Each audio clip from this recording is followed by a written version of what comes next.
total complex out of those things. Okay, so now I want to talk about mapping cones. All right, so now we have this thing. Okay, so there's this crazy complex that we have. We have this thing from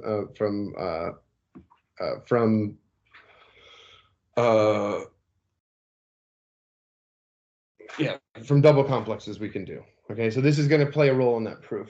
Okay, so let's just kind of recall from topology.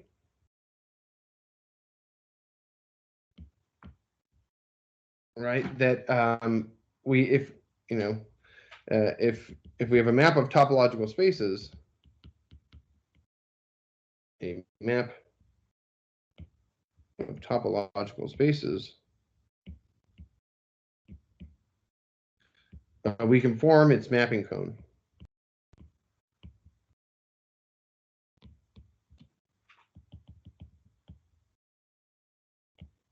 Its mapping cone.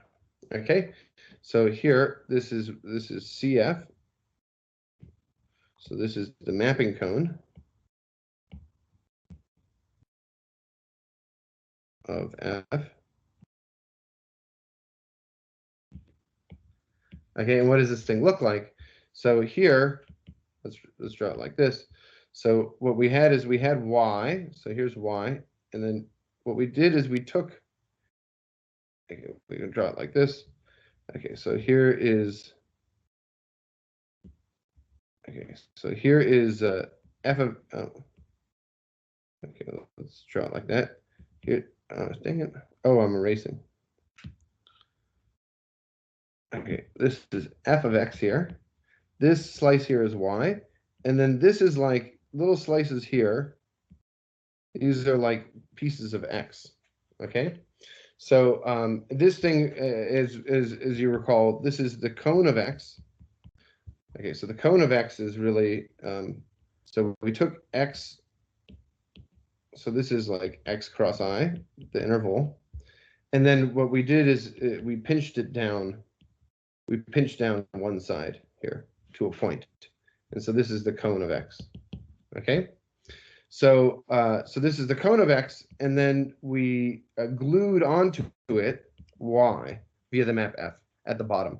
So we take this little piece here of X, so I'm drawing X as a circle here, and then we glue it on to Y, which I'm drawing as this little square here.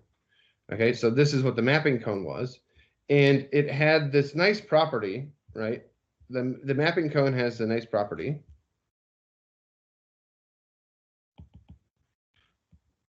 Cone has the nice property that it fits into kind of an exact sequence, right? Where, so here we have X, right? It maps to Y via the map F. And then Y goes into the mapping cone. So you can just kind of like stick Y inside of this piece here, right? And then what you can do then is if you collapse Y, you get the suspension of X, right? So what you can do is here's our picture again. So let's draw it like this. Okay, so here is here's Y, and then if you collapse Y, right? What ends up happening, and so all these little there's a bunch of copies of X here, so you end up just getting the suspension of X, right? Which is like the tube with the 2 points collapsed at the end, right? So this is the suspension. And remember that like the suspension of a circle is a sphere, right? So what this means is that we can sort of continue. So now look, this can continue.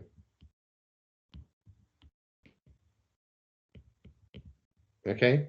And then I guess you'd have to do more, maybe show that the cone of the suspension is the suspension of the cone or something like this.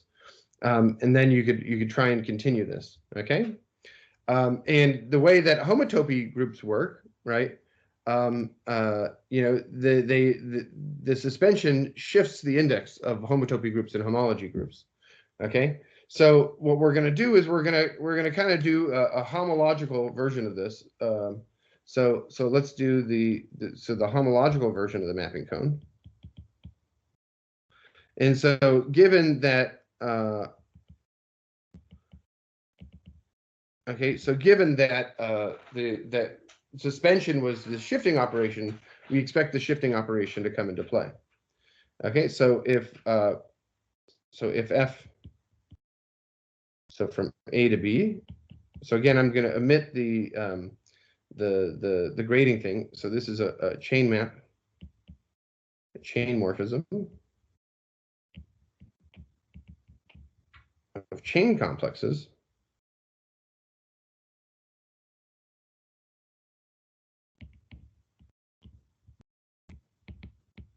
Right. So so what we do is we define. So then here, okay, maybe let's do the bullets. Okay, so this is the mapping cone.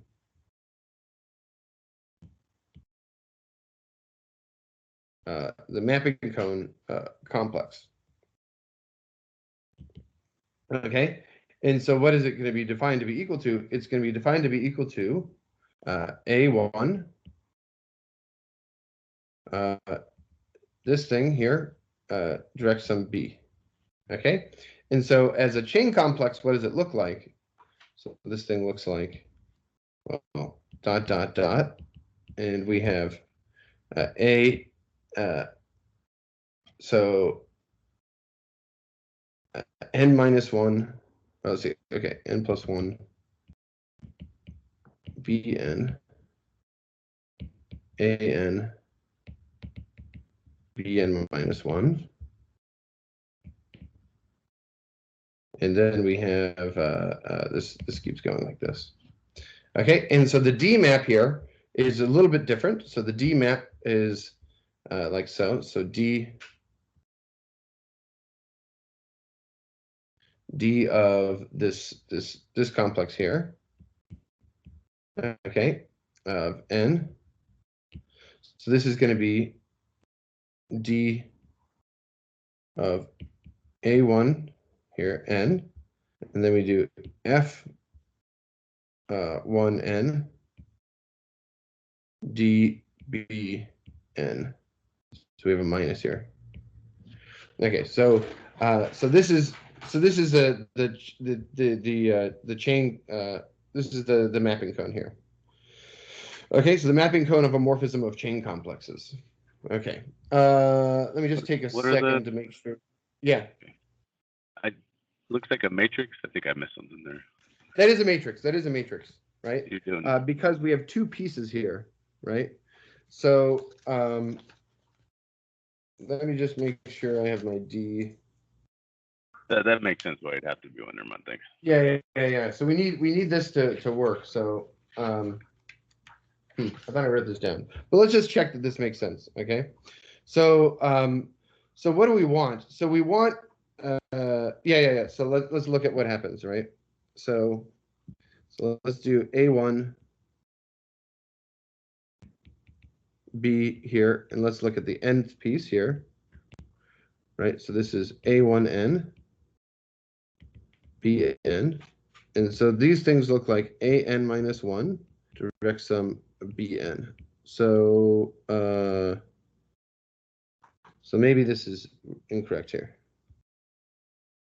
Bn.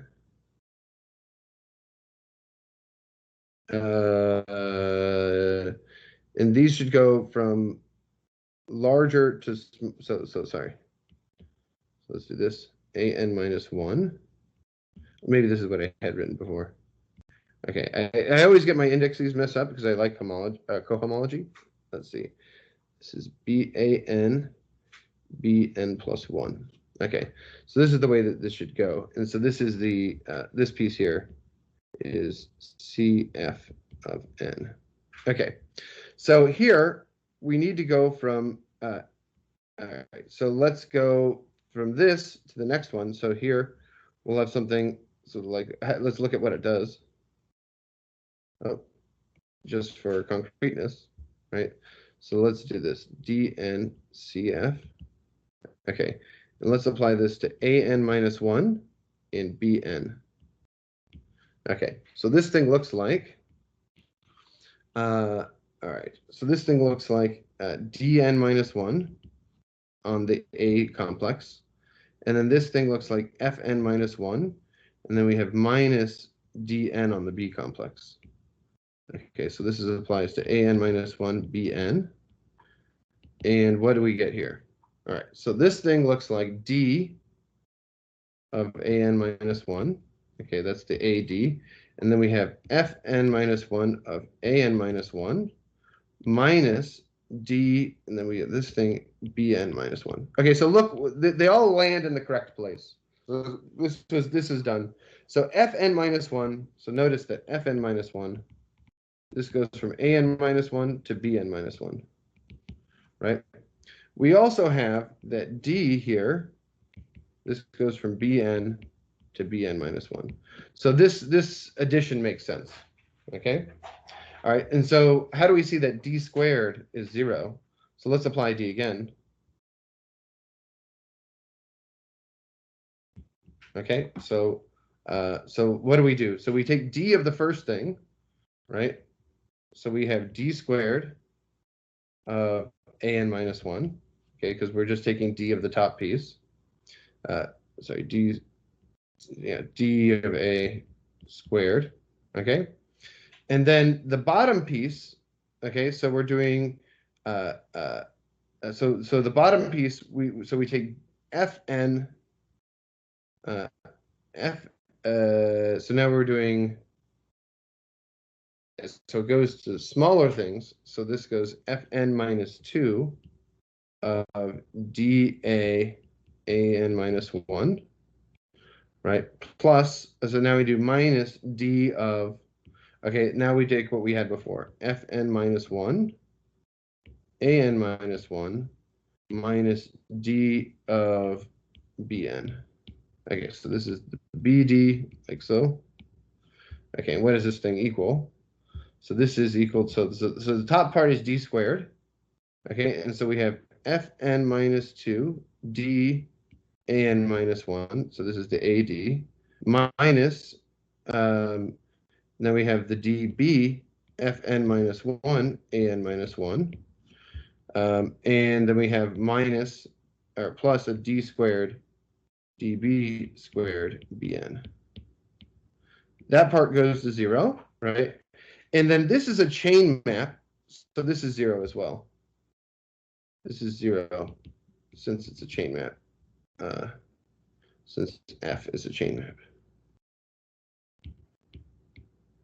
Okay, why is that? So here, let me just go back up to this. So we really have, so we have an minus 1. This goes to bn minus 1. This goes to an minus 2. This goes to bn minus 2.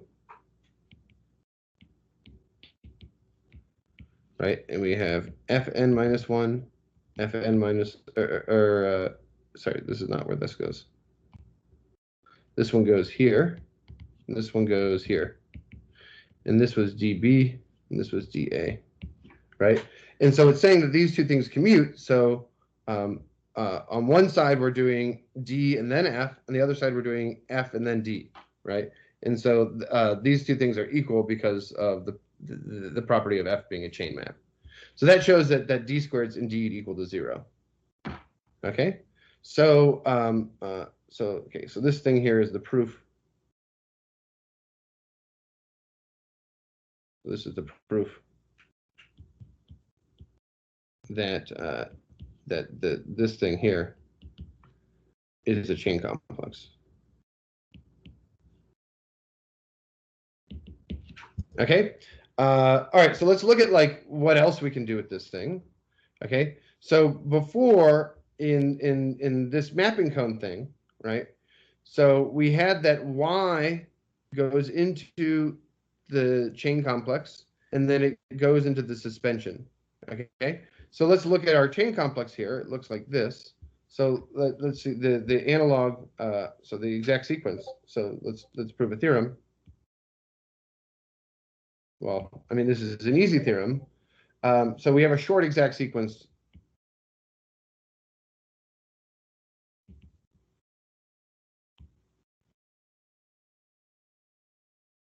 of chain complexes. Okay, and so we have 0. This goes to B. This goes into the chain complex. So again, this is B direct sum A1. This goes into A1 like this. This goes to 0. Okay, so we have a short exact sequence of chain complexes by construction. Okay, so this was completely by construction, and this is the analog of the thing that Y goes to the mapping cone, and then this collapses to the suspension. Okay, and so so notice that this gives us so the short exact sequence gives a long exact sequence in homology.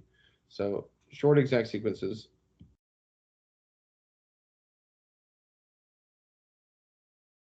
of chain complexes give long exact sequences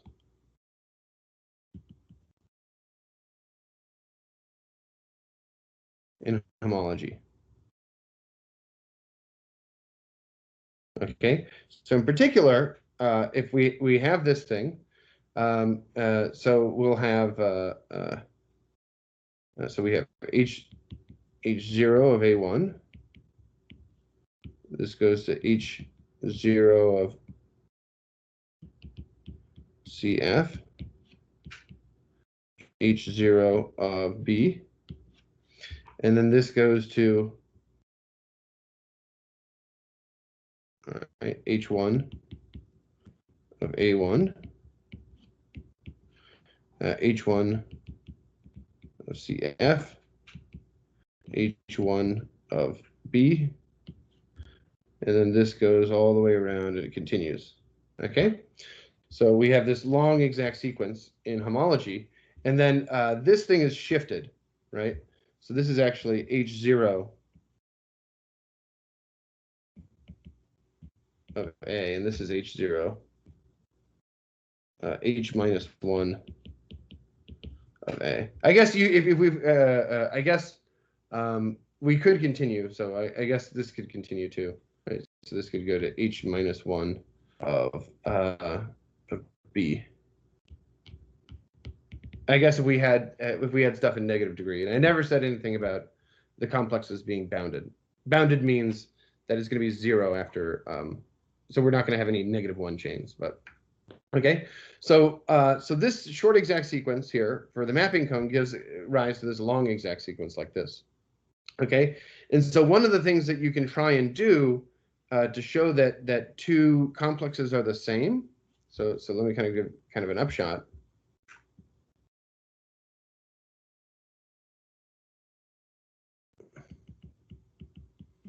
Okay, so if you want to show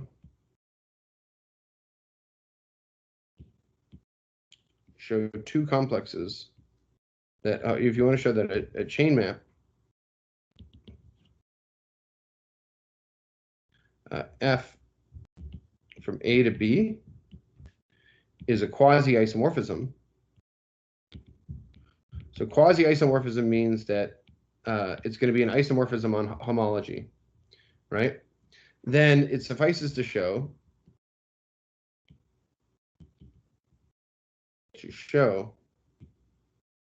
that CF, this thing here, is acyclic, meaning that it has all the homology groups are 0. Because if it's 0, look, you have an exact sequence, and then so let me kind of just highlight this in pink maybe, right? So acyclic means that it'll be 0. So then that'll make this thing 0, and then that'll make this one 0.